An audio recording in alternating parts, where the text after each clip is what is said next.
Bonjour à vous les intermouettes, c'est Kikez et bienvenue dans ce 6e épisode de Techniquement ce qu'il faut savoir. Avant de commencer cet épisode, je tiens à faire une précision importante de vocabulaire. Dans cet épisode, nous allons parler de masse et non de poids. Bien que dans la vie courante ces deux termes soient utilisés de manière interchangeable, en physique ils définissent en réalité deux grandeurs différentes bien que liées l'une à l'autre. Je ne rentrerai pas ici dans les détails, mais cette précision me paraissait importante à faire. Maintenant cette précision faite, commençons réellement les choses. Si je vous demande comment vous faites pour connaître votre masse, vous allez me répondre que vous utilisez une balance qui vous permet d'afficher le résultat. Et si maintenant je vous demande comment faire pour connaître la masse de la Lune, de la Terre ou même du Soleil? Alors là, généralement, vous n'allez pas avoir la réponse, mais vous allez me dire que vous pouvez chercher sur la toile ou dans un livre et vous allez sans trop de problème réussir à trouver cette réponse. Mais vous êtes-vous déjà posé la question de savoir comment ces valeurs ont été trouvées? Vous pouvez passer votre vie à chercher une balance cosmique qui indique la masse des astres, mais vous ne la trouverez jamais. Comment ces valeurs ont-elles pu être mesurées sans balance? C'est ce que nous allons voir ensemble. Avant l'époque où se balader en maillot de bain sur la plage pour parler fièrement de son régime n'était pas encore à la mode, 3 personnes ont tour à tour apporté une pierre à l'édifice qui permet aujourd'hui de connaître l'un des plus intimes secrets des astres qui nous entourent. Ces 3 personnes sont Tycho Brahe, Johannes Kepler et Sir Isaac Newton. Nous allons voir ensemble comment leurs travaux ont permis de répondre à cette question sur la masse des astres. Tycho Brahe est un astronome danois de la fin du XVIe siècle. La légende raconte qu'il serait mort lors d'un voyage en carrosse au cours duquel il n'osait pas demander au prince de s'arrêter pour aller vider sa vessie. Bon, honnêtement, cette histoire est peu probable, voire même totalement fausse d'après les récentes recherches sur le sujet, et nous n'allons pas nous attarder dessus. Adolescent, le jeune Tycho est un passionné. Mais ce qu'il adore par-dessus tout, c'est ne pas de passer des niveaux à Candy Crush ou de faire la chasse aux Pokémon. Le plaisir coupable et inavouable du jeune Tycho, c'est de rester dehors toute la nuit à observer les étoiles. Et pour ça, on peut dire qu'il est sacrément doué, le bougre. À 16 ans seulement, il s'aperçoit que les calendriers astronomiques disponibles à son époque ne sont pas du tout précis. Ces derniers prévoient en effet des événements astronomiques réguliers, et donc facilement prédictibles, avec plusieurs jours, voire plusieurs mois de décalage avec les observations. Et autant vous dire qu'avec le ciel, si on manque un événement, on peut rapidement attendre des années avant qu'il ne se reproduise à nouveau, voire des siècles même dans certains cas. Et pour ça, Tycho Brahe veut absolument améliorer les choses pour ne pas se retrouver comme un idiot en retard à un rendez-vous cosmique. Pourtant, depuis l'Antiquité, l'humanité a toujours observé les étoiles. Comment se fait-il alors que les calendriers astronomiques soient si peu au point après des siècles et des siècles d'observation et d'utilisation? Il faut dire qu'à l'époque, les observations étaient surtout faites pour faire des prédictions car l'astronomie et l'astrologie n'étaient pas séparées. On n'observait pas tant le ciel pour comprendre son fonctionnement, même si des explications à certains phénomènes ont été proposées, mais plutôt pour dénicher des signes plus ou moins divins pour savoir s'il fallait faire la guerre, commencer les récoltes ou si un mariage était bien vu par les dieux. Et Tycho Brahe lui-même d'ailleurs était un féru d'astrologie et avait composé son propre thème astral. Bon, il y a aussi eu le fait que l'Église imposait une vision géocentrique très dogmatique où la Terre était censée être immobile au centre de l'univers et punissait sévèrement, souvent de mort, quiconque osait dire le contraire. Autant dire que tout ça combiné n'a pas vraiment aidé l'astronomie à s'améliorer et à s'envoler vers d'autres cieux. Mais Tycho Brahe ne veut pas se contenter de l'à peu près qu'il a à sa disposition. Il veut avoir des données réellement exploitables, lui permettant de faire des prédictions fiables sur les futurs événements qui peuvent se passer dans le ciel. Et pour pouvoir avoir ces données fiables, il n'a d'autre choix que de les récolter lui-même en observant le ciel avec patience et minutie. Et c'est ce travail de toute une vie qui va le mener à sans arrêt noter avec précision la position des astres nuit après nuit, mois après mois, année après année.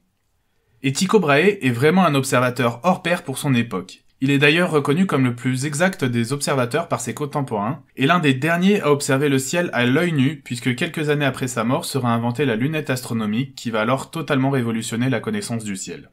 Mais bien que l'observation des étoiles soit encore faite par Tycho Brahe à l'œil nu, il utilise quand même des instruments pour ces mesures. Il fait par exemple construire un rapporteur géant de plus de 5 mètres appelé quadrant, dont il se servira pour mesurer avec précision l'angle des étoiles dans le ciel au fil des nuits. Mais malgré l'extrême précision des mesures qu'il aura amassées pendant presque toute sa vie, il ne va jamais réellement les exploiter. C'est ici qu'intervient notre deuxième larron, un certain Johannes Kepler, astronome de la fin du XVIe siècle qui va être l'apprenti de Brahe. Il est également féru d'astronomie, mais de sévères problèmes de vue l'empêchent d'être un bon observateur et de pouvoir pratiquer cette passion à sa guise. Malgré sa mauvaise vue, il a un atout indéniable, c'est un très bon mathématicien.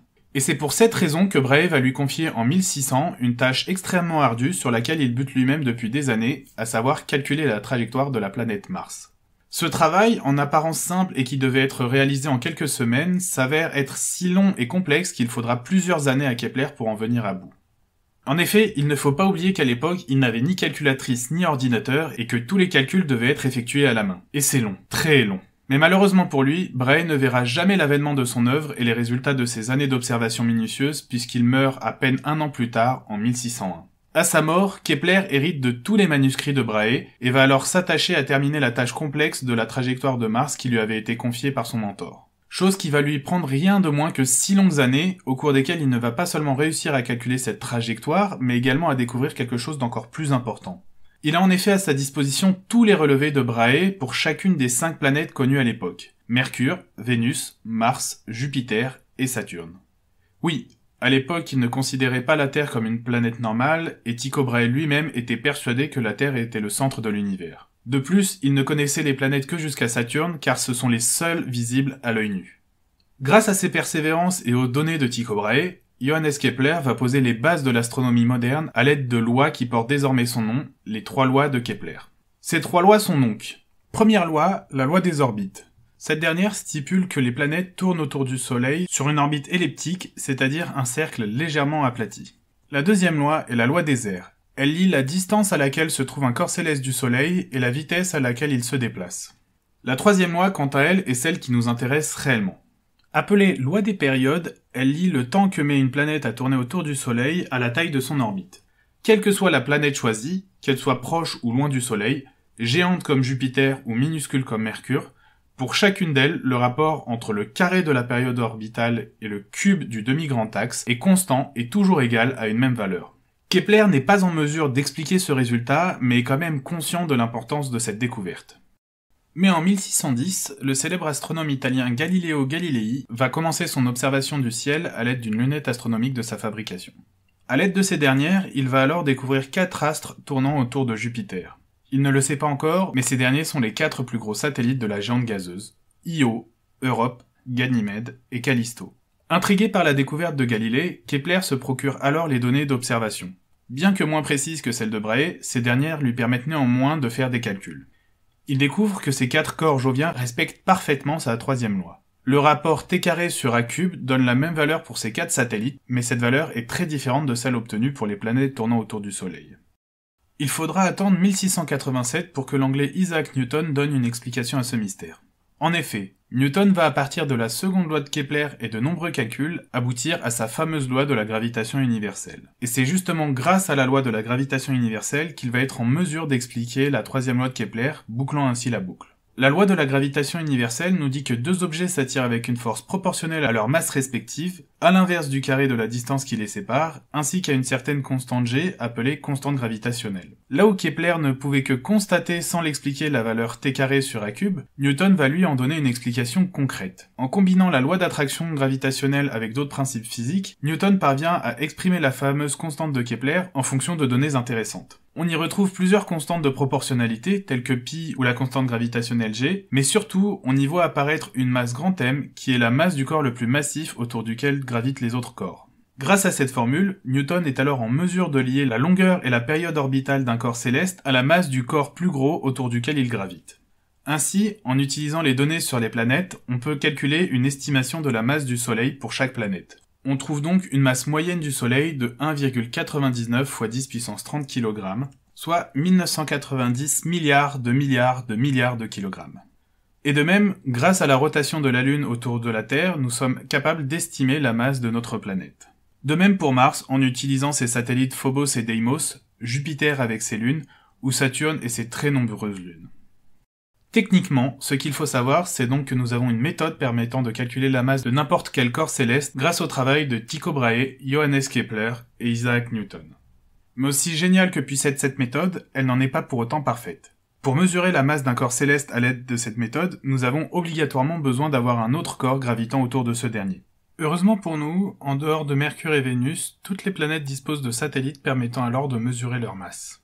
Mais pour ces 2 planètes, leurs masses respectives avaient été estimées par rapport à leur taille et leur composition chimique. Mais c'est surtout grâce aux sondes Mariner 10 et Messenger qui avaient été envoyées pour les étudier que l'on a pu, lors de leur mise en orbite, utiliser la loi de Kepler pour calculer leurs masses respectives.